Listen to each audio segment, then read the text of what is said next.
Unsiloed podcast is produced by University FM, elevating the stories of your institution.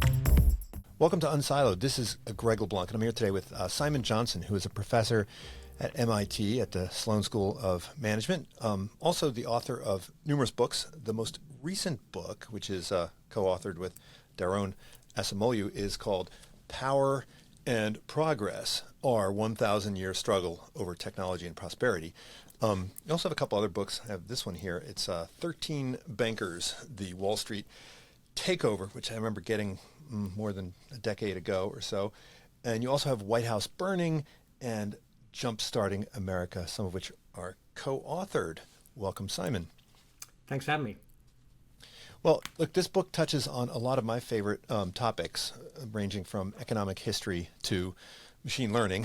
And I've taught in both of those disciplines. And I think kind of the purpose of the book is it's kind of a, throwing water on the techno-utopian vision, right? Which I'm not sure if it's as pronounced where you are in Cambridge, but I think Silicon Valley is sort of the epicenter of this. And you remind us that there have been sort of similar utopian visions, and you go all the way back to Jeremy Bentham. I'm surprised you didn't go back to Pangloss, right, the fictional character. But you say that they're making a couple of different mistakes. I mean, one mistake is to believe that all technology leads to increases in productivity.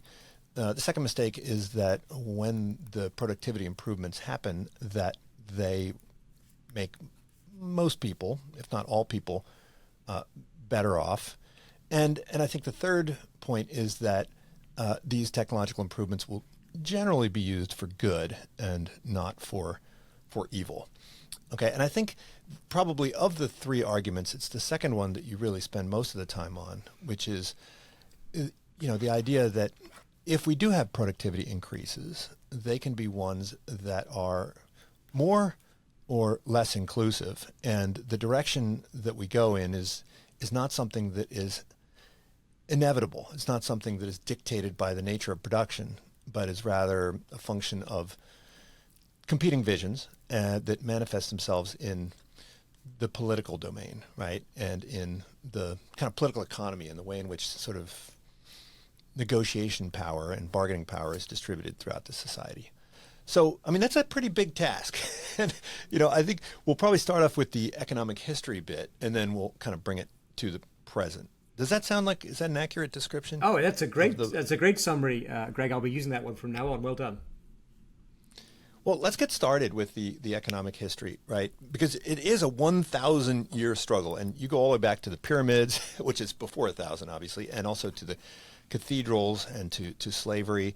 And, you highlight that, as soon as we moved into agricultural production, there was going to be this surplus that was created. And, that language has reminded me, of course, of Marx and Engels, the idea that there's this surplus. And, the question is, who gets the surplus, right? Who gets the rents? How are the rents distributed? And for much of human history, it's not been distributed terribly equally. And then you fast forward and emphasize the history beginning with the Industrial Revolution. So I think a lot of historians of the Industrial Revolution talk about it as at least a story of continual improvement of the human condition. But when you read a lot of the contemporary accounts, I mean, I remember taking Victorian history in college. I mean, starting with Engels and, even the Tories, I mean, they were highlighting the misery that the Industrial Revolution brought in. So, why was it that the Industrial Revolution did not result in improving the conditions of most people? Well, let me answer that question first, Greg, and then maybe step back and talk about the long history perspective on the Industrial Revolution and on modern society. I think that the key point from the Industrial Revolution is that, and this is sort of, it fits very much our meta view of technology, which is that it did increase productivity. It did, as you say, increase the surplus that could be shared in some fashion, but it also increased the power of a certain set of people, the people who owned the mills, the cotton mills in particular in the north of England, for example, where I'm from. And that change in the balance of power is part of what, of course, encouraged them to invest. It's part of what gave them a good return on investment. But it also meant they didn't really care that much about the workers. And there were classes of workers, at least, for example, weavers who had previously worked at home with hand looms, who were pretty much crushed in economic terms when power looms came along. They had to go work at the factory, had to work long hours, didn't make that much money, certainly not that much per hour. And they lived in very difficult conditions in these large cities. Now, eventually, the Industrial Revolution works out much better because there's a change in the political process, there's a rising voice of those industrial workers, and there's a development of social and political pressure to share the benefits. But it takes a long time. It takes, I would say, at least 70 years for those benefits really to be shared. And so the question today is, are we looking at a similar sort of transformation from artificial intelligence? Maybe yes, maybe no, we can discuss that. But if I told you, good news, you're going to get the benefits and your family's going to gain in 70 years, I think you should reasonably say, why, Simon? Why do I have to wait 70 years? Why can't we learn the lessons of history, arrange things a bit differently, and get those benefits more immediately? Just to go back and take the long sweep of history point, I mean, I think if you go back as far as you can in human history, let's say 50,000 years, we definitely have the understanding that humans, as long as there's been something, an entity defined as modern humans, they've been making tools, they've been working to shape their environment, they've made friends with dogs very early on. All of these things created benefits. And they were very, as far as we know, very widely shared among hunter-gatherer groups. These are extremely egalitarian social societies. In every instance that we've been able to observe, obviously we can't see exactly what happened 50,000 years ago, but we've seen many hunter-gatherers since then. There are records of some kinds. It's as you said, when we settled down and went for agriculture, I think somebody, we don't know who, had the brilliant ideas, let's settle down, let's get more productivity by cultivating the same crops. What they omitted to mention was that would come with a very stratified hierarchical society that allowed some innovation, but also crushed a lot of individual initiative, didn't let people rise up, kept the king and the whatever theologians in power. And breaking loose from that has taken us 1,000 years. And the key moment of the escape from hierarchical agricultural societies was the Industrial Revolution. Excellent, good news, but it took a long time. And it didn't initially, it wasn't like we invented cotton factories and we were done with that hierarchy. No, on the contrary, it took a lot longer. It was a more complicated story. And that matters, I think, for how we think about today. But I mean, the standard story that we economists tell, in the classroom at least, is that, if you increase productivity, right, then there will be a bidding war for labor, right? Because each unit of labor will produce more output. And so there will be a desire for that labor, and it will ultimately flow back in the form of wages. So what's wrong with that story? I mean, I think that economists oftentimes confuse the marginal revenue product and the average revenue product. So is it just the nature of the production processes that were put into use in the Industrial Revolution, where there was this massive gap between the kind of average product of a worker in these textile mills and kind of the marginal product? The workers, because they were sort of replaceable on the margin, they didn't have any bargaining power as individuals? Yes, I think you put your finger on the key issue exactly, Greg. It's the difference between average and marginal productivity. And we think that and that's an easy concept for a lot of economists to grasp. A lot of non-economists' eyes will glaze over. So I often explain it this way. That if you think about what Henry Ford did. So Henry Ford starts with the auto industry at the beginning of the 20th century. The auto industry is quite a small industry at that point. It makes about 40,000 cars, and they're mostly made by craftsmen. Henry Ford has two big innovations. One is the assembly line, and the second is bringing electricity to the assembly line. So what happened when he automated those jobs, the craftsmen's jobs, was he displaced those workers, right? But at the same time, what Ford did and what all the people around him and his competitors and so on did was they created a large number of new tasks. Those new tasks were high productivity, marginal productivity, right? Downstream and upstream. And this happened in a political setting where the bargaining power tilted towards workers. I think actually there were enough new tasks created. The demand for labor was so strong that even with the pre-existing power of workers, they would have got higher wages. But there's no question that the rise of unions coincided with this. and this was a feature of the 1930s and then also what happened in the 1940s and afterwards. And that led to more sharing of those economic rents, the profits that were made by these more productive auto production processes. So that's what you're looking for, I think, in any modern setting, including with AI, is, okay, we've got some algorithms, they're going to replace people who were previously doing some things.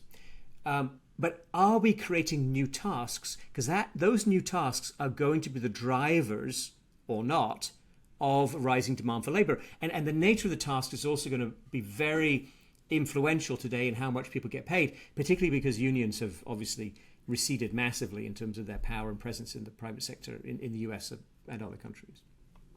Yeah, so you contrast sort of the industrial transformation that happened in England in the early 19th century with the industrial transformation that happened in America. And the impact of the American transformation was kind of less detrimental, I think, to the industrial workers. And so, I mean, you talk about a couple different things that seem to be happening simultaneously. Are you able to tease apart the causation, right? Because on the one hand, there is a different sort of technology involved, right? One that creates these new positions, right? It's not just simple automation. The other is that you have this greater bargaining power, right, on behalf of the workers. I mean, there's another thing which you didn't mention explicitly, but I think kind of the opportunity cost of labor is higher in the U.S., right? So if your working conditions in the factory are no good, you just go and create a farm out in North Dakota or something, right? Which was not an option available to the typical English worker. So how can, I mean, are those things unrelated? Are they separable theoretically, or are they related in some way? Well, they're obviously related in terms of historical circumstance.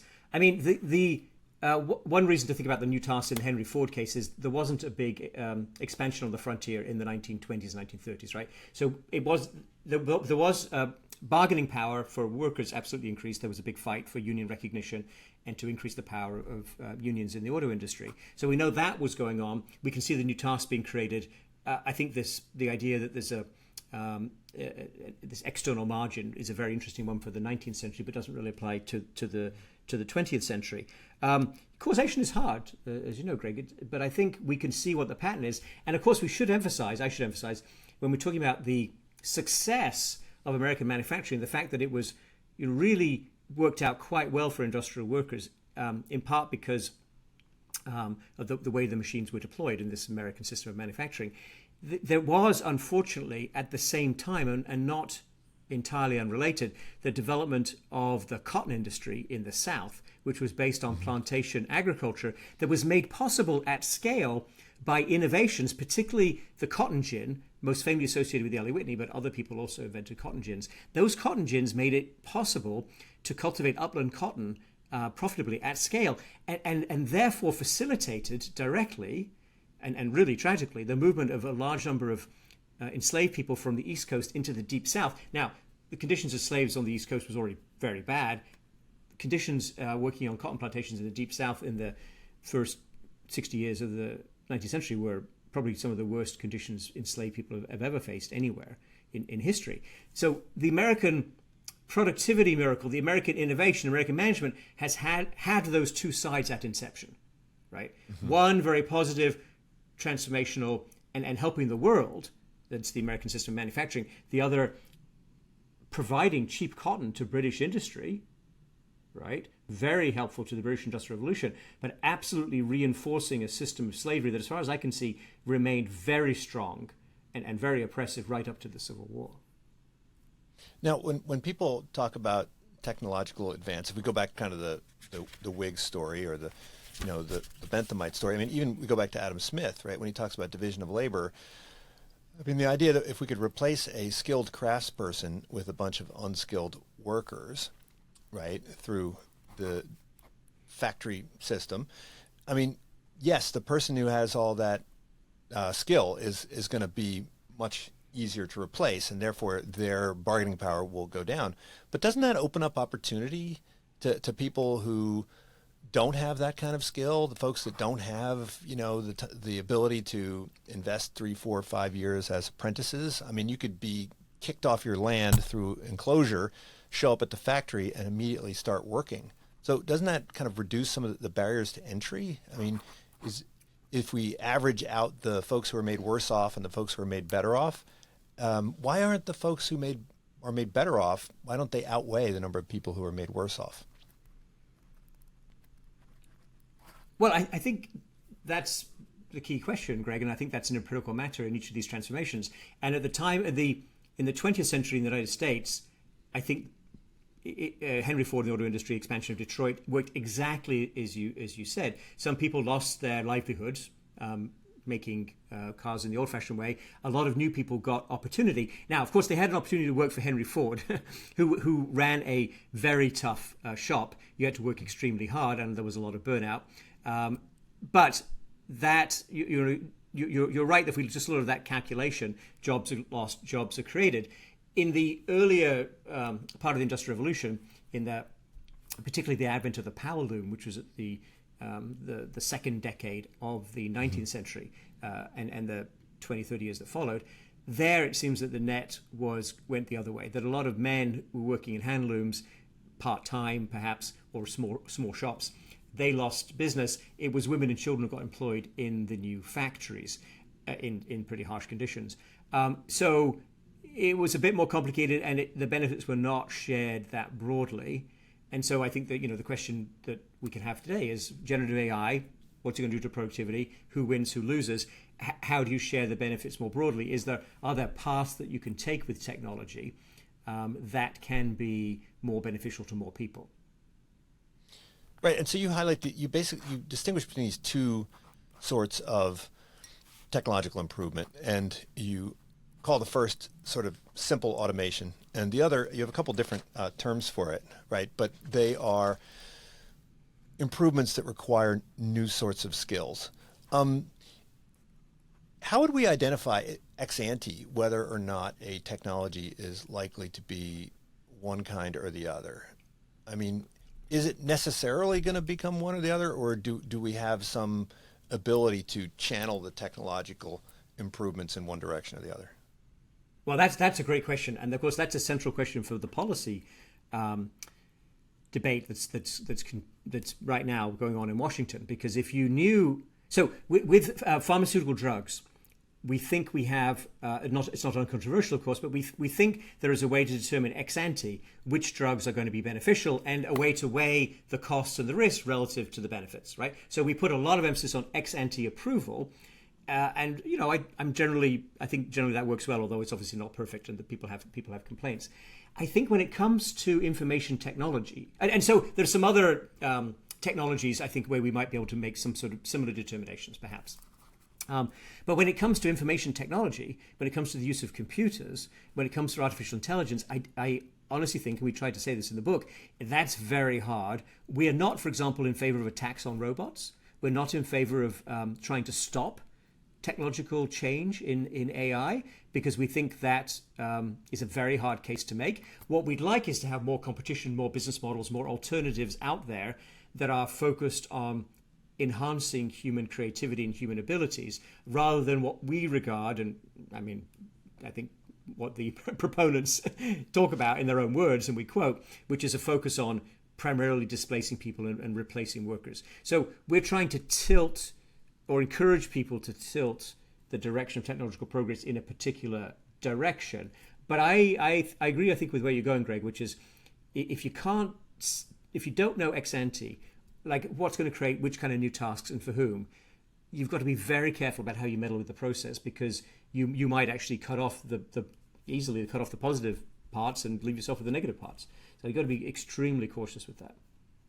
Well, one of the examples that I'll frequently point to is in accounting, right? So if we go back to the 1920s, right, and you wanted to study to be an accountant, you would spend 3 or 4 years learning how to add numbers, right? And when you were really good at adding numbers with a very low error rate, they would anoint you, right, CPA, and say, okay, now you can go and be an accountant. And when they invented calculators, and I remember my father had one of these big monstrosities on his desk, right, that with all the buttons and so forth. You might think, well, now that means that anybody can be an accountant. But what ultimately happened was that, accountants had to become more sophisticated, right, more skilled, and had to think at a much higher level. So that's sort of the story that techno optimists would like to make, right? That we are going to simply push everybody in the direction of, higher skills, right? Which will ultimately result in more bargaining power and ultimately higher income. What's wrong with that story? I mean, it seems somewhat plausible, right?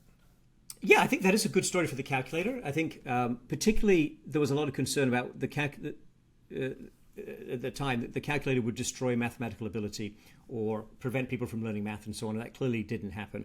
I think that this is what artificial intelligence could do this. I don't know about you, Greg, but we're redoing how we grade in my courses for the first time in 25 years because, look, we could ban ChatGPT, but that's a losing battle, right? Because you can't detect it and everyone's going to be using it. But also, why? Would that be like banning people from using calculators in my course, which I'm teaching economics, I'm not teaching simple math, I'm teaching MBAs who hopefully know the simple math. So what we're trying to do, and I think other people but this is not original to us, other people are trying to do is figure out a way to allow or encourage the use of AI, but raise the bar. So we're going to say, look, to get an A, we're going to want a better answer because we're assuming you can use GPT-4 actually.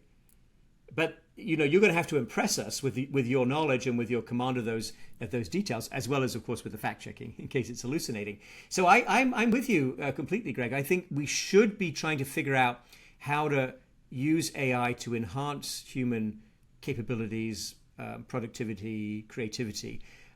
I'm actually not that worried about MBAs. I think we will figure it out. I'm much more worried right at this moment about middle school because I think this cycle, I don't know many middle school teachers who are ready and have talked to some. And I worry that GPT is actually quite good at producing a middle school quality essay. Maybe it's not an A essay, maybe it's a B+. I don't think it can get you an A yet on the undergraduate essay, not consistently. And so I think middle school, so then people may rely on it too much and they may not learn things, particularly about writing in a structured fashion, making arguments, defending arguments. And this could become a lost year of education until the curriculum catches up and we learn how to appropriately deal with it at that level of the education system. Yeah, I mean, we're definitely going to have to change how we educate people, right? And how we evaluate them. But I mean, when you look at what ChatGPT can do, for instance, I mean, if you were a designer of ad copy, right? I mean, it would take you a day to sketch out a picture that you could then, send out for review. And now you could spin up, a couple thousand of them in a few seconds, right? So, is that going to make the copy editor superfluous, or is that going to make them, super powerful, right? And super effective and able to do so much more, thereby making themselves kind of more valuable? Right. So that again is the heart of the matter. So I think a couple of observations so far, although the jury is obviously out because many people are trying to figure out what to do with this and how to respond and so on in different industries. But a couple of observations. One is this is not only in the United States where this question is pertinent, because as far as we're aware, within days, everyone everywhere in the world was having some thoughts about ChatGPT and how to use it. And I know people, I talk to people in detail, civil society organization in Indonesia, for example, in January of this year, that had just the same sophisticated understanding and partial misunderstanding about ChatGPT as anybody in the United States. So I think there's a class of jobs that involve relatively routine writing or writing that involves permutations on previous writing, where generative AI is right down the middle of those activities. I think the question is, if you think about the ladder of experience within ad copy, for example, you've got some new people and you've got some very experienced people. Does this technology allow the new people to become much more expert more quickly because they can tap into all this knowledge? Or does it allow the experienced people to dispense with the young people and say, you know what, the first draft I can get from GPT and then I will give it the personal touch? This is a really big issue, Greg, as you likely know, right, in the so-called Hollywood screenwriters strike. Because it has occurred to movie executives, they may not need as many writers now. And it has occurred to writers that they would like to use and control AI in writing scripts, but not have it either rip off their work as they see it, or displace them. So the executive says, look, I'll have the first script. The first pass can be written by ChatGPT, and then I'll hire a new person right out of film school to make it sound like a human wrote it. Right? So who gains within the experience ladder, I think, is going to, maybe it differs by industry, maybe it differs by exactly what tasks we're talking about. Maybe there's a power struggle around us, probably within organizations, as people try to figure this out. It does seem unlikely that you're going to need more people writing ad copy than you did before. But this comes back to the new tasks. But can white collar workers, who would generally have quite good education, they're generally quite flexible in what they can do, depending on what age we're talking about, of course, and exactly what education background, but can they deploy to new tasks that use generative AI and pay them perhaps a higher wage? Now, that would be great, right? That would be a completely efficiency improving redeployment of labor. And we think that's feasible, but we don't think that's the default, that's not the main thrust of what Microsoft and OpenAI are doing, or what Google and Anthropic are doing. So the predominant visions in this part of the tech sector right now are not about generating new tasks. They're much more about, hey, you don't need 100 people to do this, you can use 2. And here we'll show you how to do that. But I mean, is this conversation really about the right things? I mean, we're concerned about inequality. We're concerned about the people who are at the bottom of the pyramid. And it seems like, this debate is, we're concerned about screenplay writers in Hollywood, and we're concerned about, accountants, and we're concerned about radiologists. Oh my gosh, the radiologists are going to lose their jobs. I mean, those are all people that are pretty much at the top of the pyramid. I mean, even the discussion about the artisans who lost their jobs to the automation in the weaving industry. I mean, those people were sort of in the upper echelons, right? And so, I mean, is our concern misplaced if we're concerned primarily about the accountants and the doctors and the lawyers losing their jobs to automation? I mean, shouldn't we be more focused on, and I think you in the book spend a lot of time talking about the people who are in much lower positions in the social hierarchy and their potential loss of gainful employment. Yes, fair point. By the way, I'm not worried about radiologists. I do think that radiologists, even though some AI proponents think they're going to replace radiologists, I think actually what you have here is a very powerful tool that extremely smart radiologists are already figuring out how to use to enhance their abilities and to address their potential biases and so on and so forth. So I think at the high end, I'm not worried about doctors or radiologists in particular. I think you put your finger on the right point, Greg, when you talk about the artisans. So the weavers who lost out in that early phase of the Industrial Revolution were skilled craftsmen, and they were paid quite high wages. Now, it's true they weren't nobility, they weren't gentry, they worked with their hands. But within the set of people who worked with their hands, they were pretty high status and pretty well compensated. And let's remember also that a lot of the quote-unquote good jobs that we lost after 1980 due to the combination of automation, let's say 70%, globalization, let's say 20% or 25%, and other factors, a lot of those jobs were well-paying union jobs. So it was working people, in the US we call them middle-class people, but working people working with their hands who had good jobs, and they were pushed down from those not great jobs, not the top of the status jobs, but they were good middle income, middle education jobs. They got pushed down to lower income, lower wage, arguably lower productivity positions. And that was a big feature in the polarization of our labor market. So it's not, look, the inequality is not new. It's not the responsibility only of artificial AI, artificial intelligence. It's I think it could go either way, so it's worth discussing. Yeah. It also seems like AI on its current course is more likely to exacerbate job market polarization than to address it. That's our concern. Yeah, I mean, machine learning, the way, at least the way I teach it, I mean, it's really good at information intensive tasks, right? But anything that does require, using your hands, I mean, it's much more difficult to apply. So, I mean, the folks who are the electricians and the plumbers and, the mechanics, I mean, their jobs seem to be less amenable to automation using machine learning, right? Requires a much more investment. So in many sense, they're in a safer position. But you talk about some interesting examples like the application of workforce monitoring, right, and how that's being used to reduce the bargaining power of employees. And before we jump into that, I was wondering if you could go back in time a bit to the post-war period, because there's something about the post-war period, I think, whether you're in Germany or France or the U.S., right, there's this sort of nostalgia for the immediate post-war period, right? The belief that the economic growth was very robust and that the gains from economic growth were distributed more equally. So what changed, right, between the immediate post-war period and the more recent decades?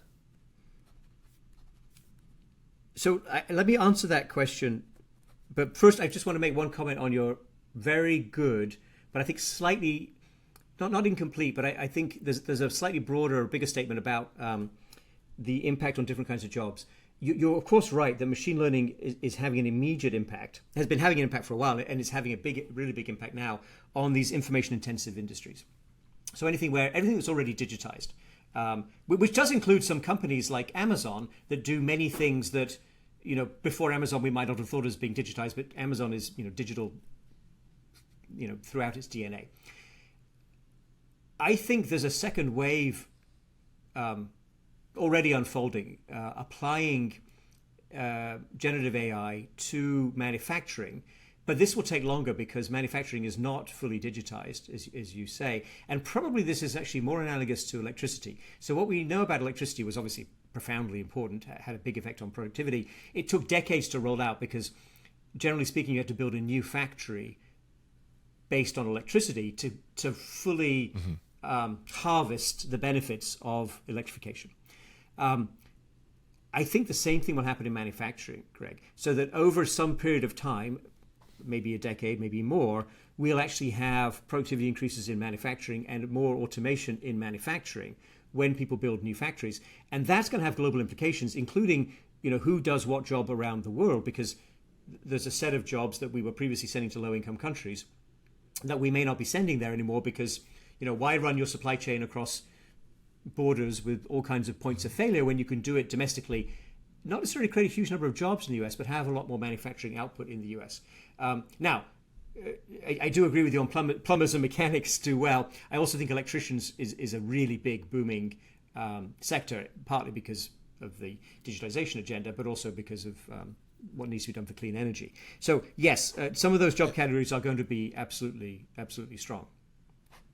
And it is puzzling also why there isn't more movement into some of those occupations. I mean, in a lot of urban areas, it's very, very difficult. I mean, in the Bay Area, it's very, very difficult to find, whether it's plumbers or electricians or anybody who's capable of doing that kind of skilled labor. I mean, even things like, cleaning and yard work that requires some element of skill, very, very difficult to find those people. And those folks are not going to be automated anytime soon. Well, so the Bay Area, I think, is a particular topic that is fascinating and rather awkward, perhaps, in some ways, because you haven't allowed housing to expand to match the needs of your massive economic success, right? So what's happened is you've priced out people at the lower end or forced them to live a long way away. And I think the lack of the fact that it's hard to get a plumber, I would suggest is a reflection of the fact that you don't build a lot of housing and you haven't allowed people to move. In this was the part of the topic of my previous book, Jumpstarting America, with John Gruber. If you look at economic boom towns in American history, so Detroit, we already talked about. Los Angeles is a good one. Houston is actually another good one. These places that really had a decade or two of massive, rapid expansion of the industry, movies in LA and oil obviously in Houston, a huge number of people moved into those places and found somewhere to live at reasonable cost.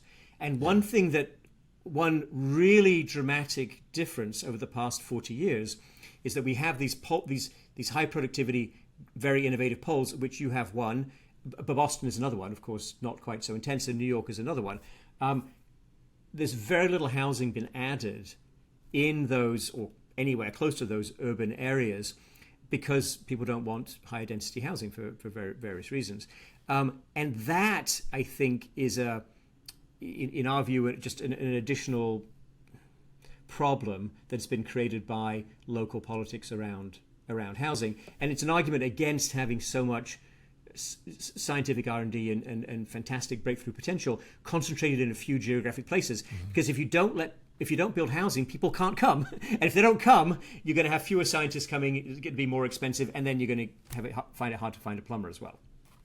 Yeah, no, it's where I grew up outside of Philadelphia. There were essentially two rail lines that emanated from the city in parallel, and along one were the big houses, and along the other was the smaller houses, and a lot of the folks who serviced the big houses lived in the smaller houses, but they ran alongside of each other almost, so that there was this ease of movement back and forth between those two areas.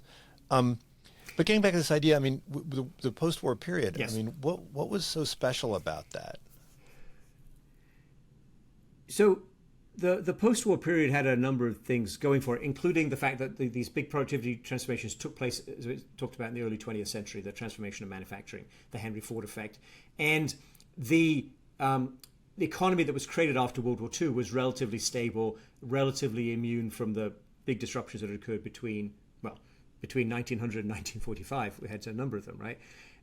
So there was international trade, there was a flow of investment, there was access to technology, there were big American companies that made investments in other countries. To some extent, there was a reverse flow, but it was a lot of American technology that was going out to the world.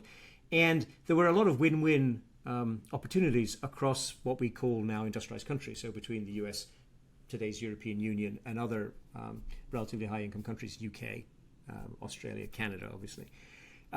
So that was an economic miracle. I don't think we've seen anything like that in the world ever before. And, there's a lot of discussion, of course, about why that broke down. Partly we think it was the way that digital technology deployed, so it was less inclusive as it turned out. Automation started to erode some of those jobs, good jobs, we talked about that. Globalization, of course, reinforced that. So you start to move jobs from the northern part of the United States to the southern part of the United States, then you start to move them to Mexico. But of course, the big effect is the rise of China and the so-called China shock. So I think also, and this is something that is a difficult topic for business schools, Greg, but it's certainly something we talk about at MIT. I'm not saying we have a solution, but we talk about it, which is that managerial thinking, including what was taught at business schools, shifted in the 1970s and 1980s. And the concept of shareholder capitalism, which I would contend has been around for a long time. I mean, I can go back to speeches of leading corporate people in the 1920s articulating why shareholder capitalism is so good for workers and saying this is the great thing about the American economic system, is that we really deliver for workers. In the 1920s. In the 1970s and 1980s, there's a different concept that comes to the fore, and it's one in which treats the workers much more as a cost to be minimized rather than a resource to be developed. And I think that wasn't just business schools, but business economics played a role in that. Broader social discussion played a role in that. And I think that corporate thinking and corporate logic is very powerful. And that is part of what's propelled us in this particular direction that's led to a lot of job market polarization. Yeah, I was wondering if you could tease apart how much of this change is due to a change in vision and how much is due to a change in the political bargaining power of the different parties, right? I mean, sometimes Marxists will look at vision as superstructure, right? It just flows from what's happening on the ground. And other folks would say, no, it's the vision that's driving things. And I think in your book, you have a role for both. So to what extent is the changing vision simply a product of changes in bargaining power brought about by changes in technology? Yeah, it's a great question and very hard, of course, to tease that out completely. I mean, one reason we took on this brief historical sweep was to try and look for instances where we felt, or see if we could identify places where vision had really been very important and very decisive. And there is obviously a relationship between whose vision is adopted and who has social power. And that's one of the things we emphasize, which is if you regard me as more important, you listen to me more, particularly if you think, in this context, if you think I have something to say about appropriate uses of technology. So in the Middle Ages, theologians would have been regarded as having standing to speak to this is appropriate, this is not appropriate. Galileo, of course, had a big run-in with the Catholic Church about what you could and could not say using technology about the world, and therefore what kind of technology you could develop. Today, we defer to billionaires. We defer to people who've been very successful and built companies, and we say, this person built a great company, we should listen to them in terms of what comes next. And the reason we have chapter 2 in the book about Ferdinand de Lesseps, which we haven't talked about yet, is as a cautionary tale, because Lesseps is an extreme example. Vision trap. Right. So Lesseps had a vision, and you can see, and his vision was brilliant. His vision delivered the Suez Canal, and it cut through an enormous amount of chicanery and political manipulation and confusion that had prevailed for 60 years before he came on the scene. Suez Canal was a fantastic success, but when he came to try and build a canal across the Americas, what became the Panama Canal, he was locked into the same vision that had been successful in Suez. And as we argue in the book, that vision had a couple of pretty deep flaws when it came to being applied in the Americas. It turned out you could make something like that work. That's what happened when the Americans took over the Panama Project. But the Lesseps vision, which was which was exactly his playbook. And Lesseps was called the Great Frenchman. Lesseps was the big hope for the rebirth and the resurgence of France after its defeat by Germany in 1870. That vision was deeply flawed. We can see that in retrospect. And, I think we should be very careful about placing our technological future in the hands of a few individuals, even if those individuals have previously had great success in something that seems like it might be quite relevant for what comes next. Well, okay, so if those are not the folks we should be listening to, then who should we be listening to? I mean, you talk about sort of having a democratic conversation about the uses to which technology should be put. But, if you look at the level of discourse that we see in the general public, right, it's generally pretty low. I mean, in part because of, right, the social media and the other things that you point to, right? But why would we think that the folks participating in the public square would have a better sense of how technology could be used? Well, part of the point of the book was to try and empower people. And one of the reasons we have lots of podcast conversations and lots of meetings with different kinds of people in different parts of civil society is to try and get people engaged with these topics, Greg.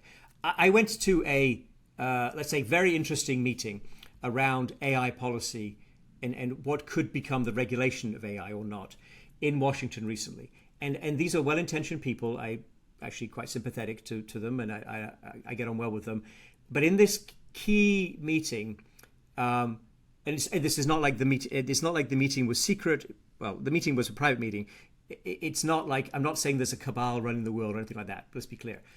But in this meeting, the people in this meeting around the table were 2/3 industry, 1/3 military, and 1 civil society person. Oh, and me. I got in because I'm their friend.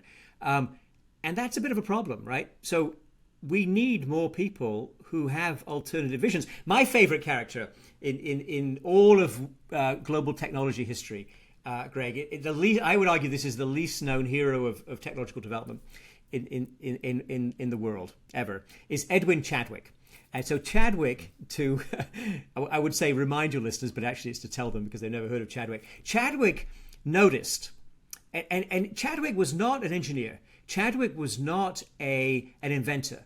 Chadwick was a social reformer from the Benthamist school, Benthamite, and he noticed a lot of people were not going to work in mid-19th century Britain because they were sick and then they were dying, and medical knowledge was obviously quite imperfect, but it was pretty obvious to many people that the sanitation arrangements of places like Manchester and Sunderland and Sheffield, where I'm from, were absolutely horrendous. I'm not going to go into the details because they're pretty horrible to hear. But Chadwick said, and again, he was assembling knowledge from other people. He said, you know what, the problem we need to solve is all these people being sick because it's inefficient. Actually, Chadwick was not big on empathy. None of the Benthamites were. It's like, we need to enhance national efficiency and productivity by running water into everybody's home so they can use it to drink and clean clothes, and then using that same water to flush out the human waste through sewers that can convey all the waste products to sewage plants, as we would call them now, and where the sewage gets processed and you can create fertilizer and dispose of things safely. That vision is the reason we live as we live today, because you could not have built big cities around the world. You could not have made cities at these hubs for innovation and human improvement without conquering the disease that was absolutely tied up with inadequate or basically non-existing sanitation. So Chadwick, I think, is the hero because he wasn't focused on invention for the sake of invention. He's like, there is a problem we need to solve. This problem is the following. Let's mobilize what we know. And by the way, it was incredibly expensive to put in clean water and to run sanitation. And so there had to be a financing solution also, which was a local government, central government partnership in Britain, and created a model for how this could be done in terms of engineering and public finance around the world. And I think that's what we should be looking for, Greg, is ways to use technology. So what's the problem to be solved? What is it you want? Better outcomes for what exactly? And then there may not be a technological solution. I'm not on the side of Bill Gates, who says there's always a technological solution for every problem he's ever seen. But mobilizing technology and applying it, including generative AI, is a very interesting approach and much more likely to deliver the consequences that you want than just saying, oh, let's have Microsoft and OpenAI do their thing and then we'll sort it out later. Well, I mean, the key thing about Chadwick's innovation is that this is not a redistribution scheme, right? Let's, tax the folks who have the resources to provide benefits to the folks without the resources. I mean, this enhanced productivity across the board, right? So this benefited not just the ordinary person, right, the employee, but it ultimately flowed back to benefit employers, right? Because the employers got workers who were healthy, that they would show up for work, they weren't sickly, they weren't dying, right? So what would be the modern equivalent, right? What kinds of investments could we make in public goods that would benefit people across the board? Okay, I'll come to that question in a moment, but just one observation on Chadwick. Chadwick's proposals were not loved by everybody initially, in part because they did, quite reasonably, it was a local government initiative. Local finance is always, in the Western world, taxed property quite heavily or drawn heavily on property. And so Chadwick's point was that property values will go up, and therefore we'll get more tax revenue. So the property owners were not absolutely loving the initial Chadwick proposal.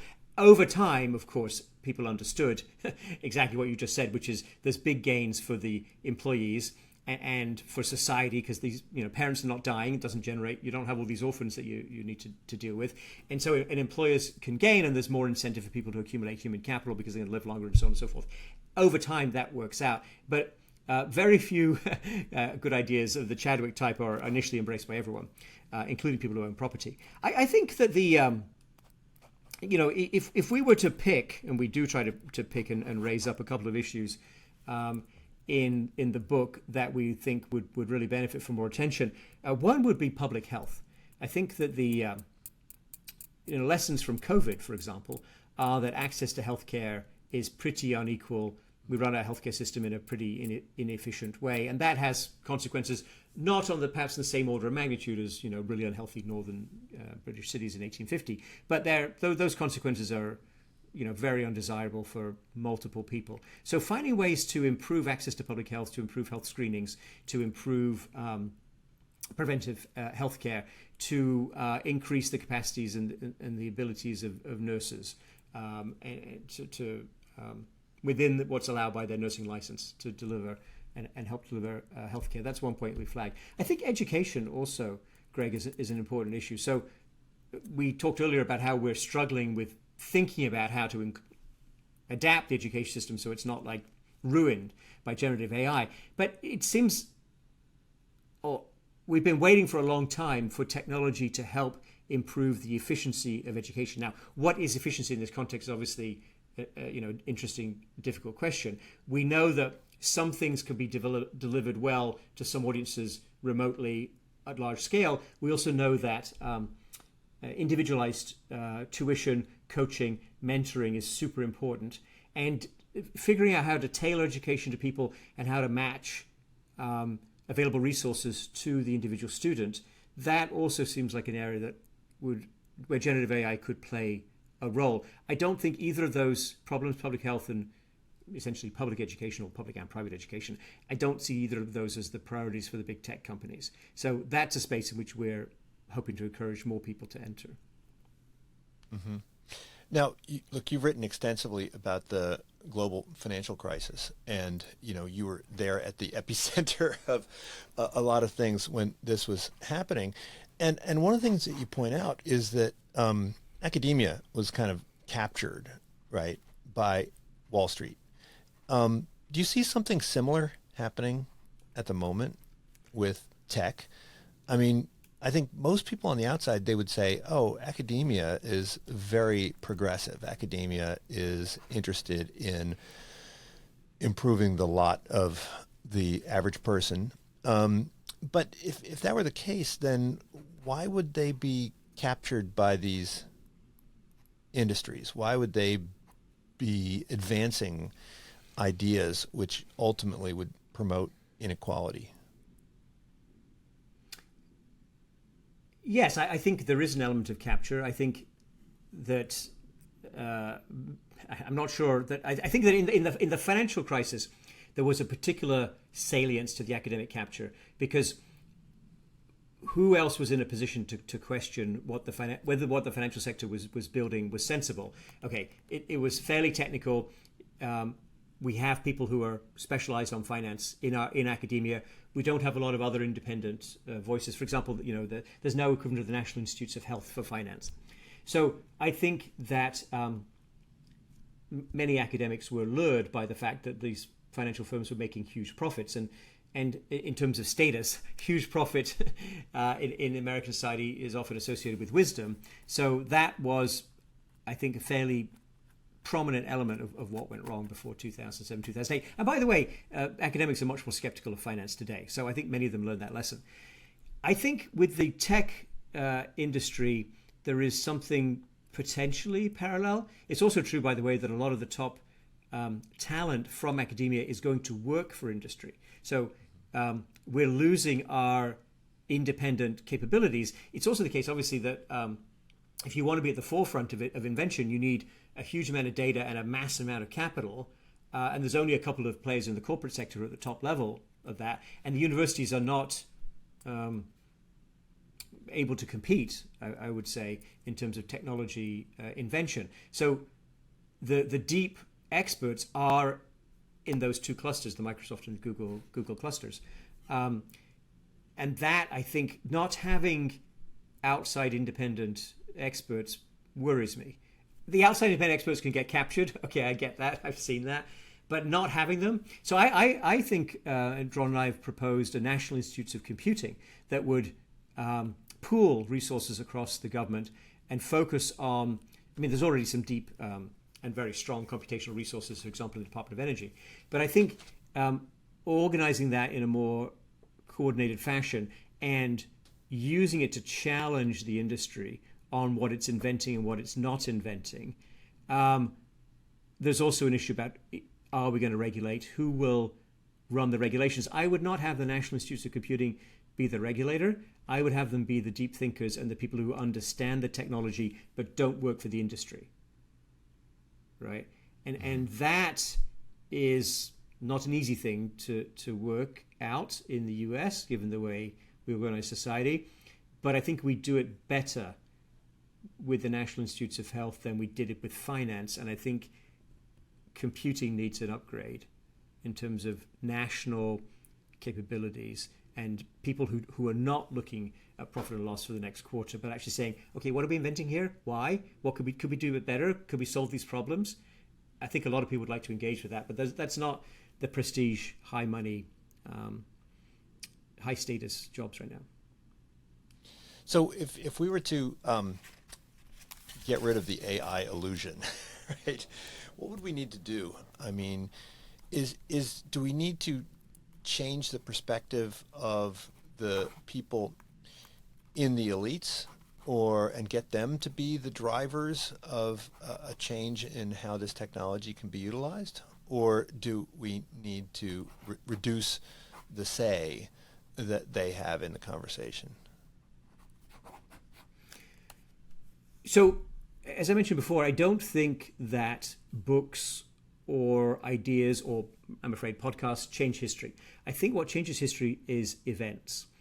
But when you have an event, when you have a scandal, when you have a big problem, when you have something that is really in people's faces, it matters whether or not you have prepared ideas, whether or not you understand what the problem could be, and whether or not you are ready with solutions. And not just solutions as I wrote a paper about this, you should do what I say, but solutions that have been kicked around, debated, hammered out. So when the financial crisis hit in earnest in early, mid, and then late 2008, we were struggling, and I was at the IMF, but we were talking with a lot of leading people in central banks and ministries of finance and so on. We were struggling to understand what had gone wrong because we had this mental model, and I'll just speak for myself. I had a mental model in which I thought major financial crises were something that happened in emerging markets, not in the US or the EU. That mental model was wrong, right? I was able to divest myself of that mental model over time, and that helped me come up with ideas for doing things differently. It's very helpful to have policy-oriented discussions and work out proposals in advance of whatever events or crisis we might face. And I think that's what we're doing. I think that's what our book's about, and that's what this conversation is about. Whose ideas can be changed, how people can be persuaded, who might make a different decision, good question, but remains to be seen. And I think you have to work all the angles on that. In my previous book, the book with John Gruber that I mentioned before, Jumpstarting America, we were proposing a big increase in federal funding for scientific, basic science R&D, arguing that would generate a lot of new jobs that could be spread around the country. And people were politely receptive to that, but also not that interested. And I remember clearly my last meeting before COVID, last in-person meeting, was with a senior staff person on Capitol Hill who said, "Oh, it's very interesting, Simon, but we don't really see the opportunity for this." Well, then COVID showed us the value and importance of scientific research because, of course, we redeployed federally funded idea generation machinery into vaccine development. And there was also a much less dignified and much less satisfying but important scramble to deploy resources into the testing arena. And by early 2022, it had become clear to people that re-upping our investments in scientific R&D was good for what you could achieve and what you can focus those goals on, the goals you can state. But it's also good because you build a technological capacity, you build human abilities that can be redeployed in the time of a crisis to solve other problems. That's actually the origin of federal support for R&D from World War II and the thinking that went into development of radar and then, of course, the atomic bomb. But COVID was a reminder to people, and it's COVID, I would say, Greg, that changed the political equilibrium and brought 65 senators to support the Chips and Science Act of 2022. However, the fact that we'd had debates, we'd had the arguments, we'd deployed the data, and it wasn't just us, it was other people. There's a very good group at Brookings, for example, that had done something similar. But the fact these ideas were out there and had been kicked around, that was very helpful. And I think that's what we're doing here, is saying, look, it doesn't have to be this way. We're going too far in this direction. We can redeploy. I'm not holding my breath for instant change. Nobody reads a book and says, oh my goodness, Simon and Daron really cracked this one. Let's change policy. But policy will change. We will see things. We will experience things. We'll see what happens to jobs. I don't know exactly what those events will be. I don't know how they'll be perceived. I don't know how they'll play out politically. But I do know if you've got constructive, more proven or kicked around ideas when you start your response, that's a better place to start than we were in 2007, 2008, for example. Right, but it seems like at the end of the day, right, if it's not going to result in higher profits for these companies to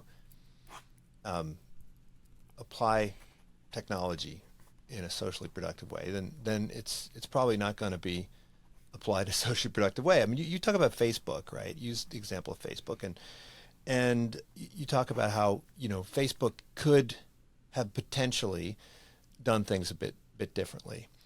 Do you think that represents a trade-off between profitability and social value, or do you think that there is a way to reconcile those? Right?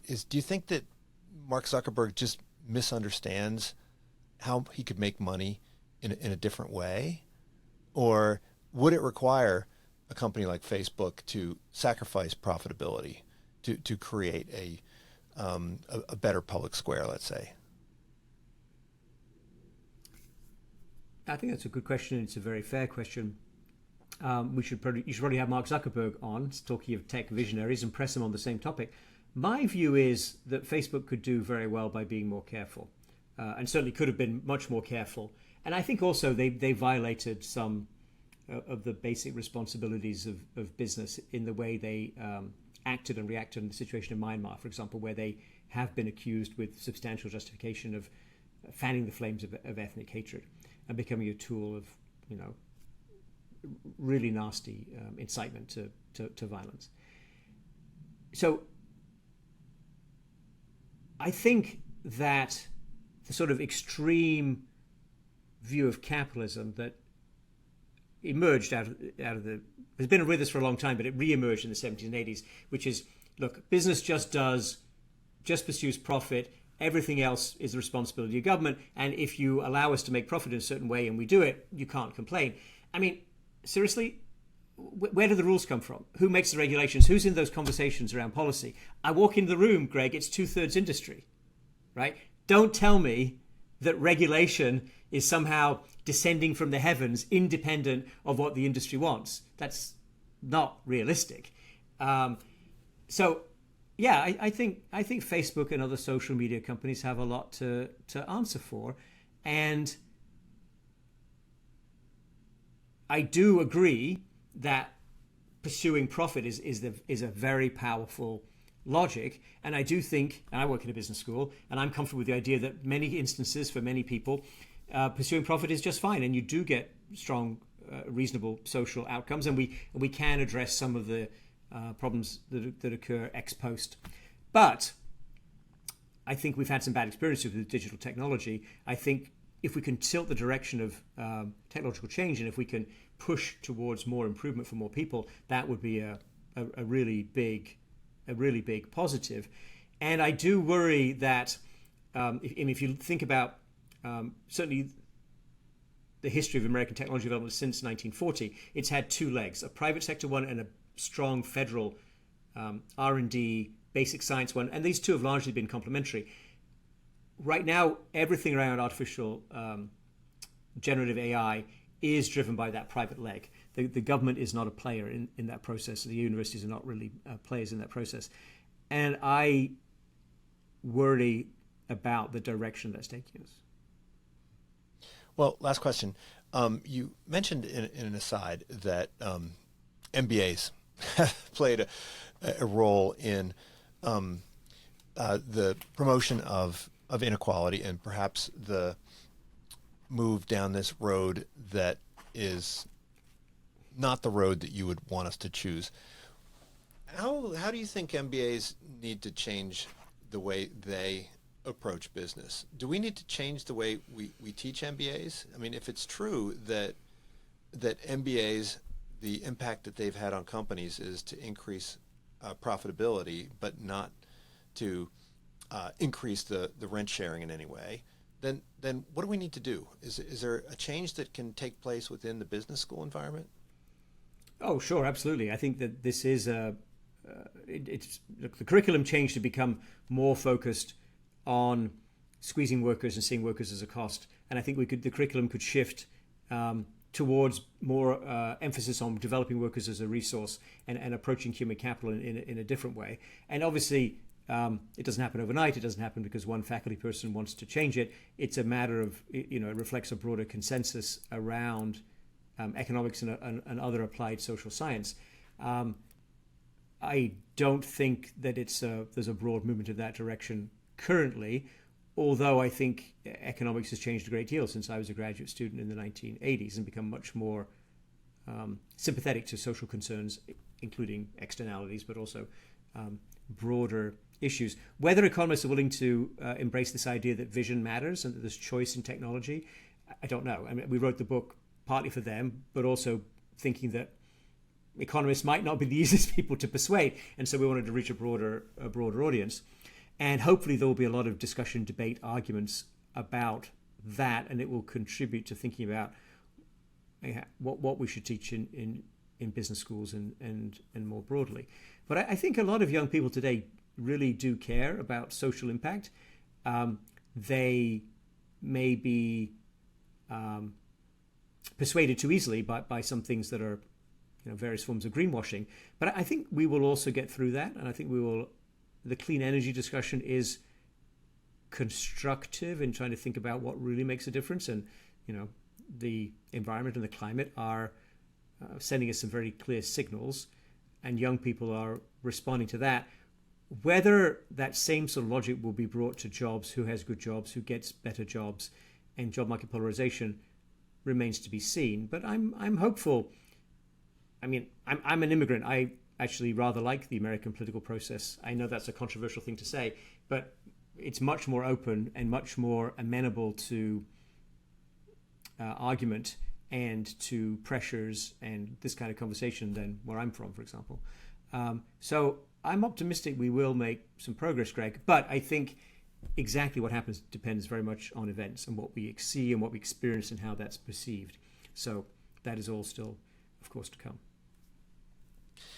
Well, Simon, thank you so much. I mean, I think the key lesson is that the direction that technology takes is a choice, right? And it's not inevitable as a function of the technology itself. The book is called Power and Progress, Our 1,000-Year Struggle Over Technology and Prosperity. And of course, don't forget the other books, Jumpstart America, White House Burning, and 13 Bankers. Talk again soon. Thanks very much. Unsiloed podcast is produced by University FM, elevating the stories of your institution.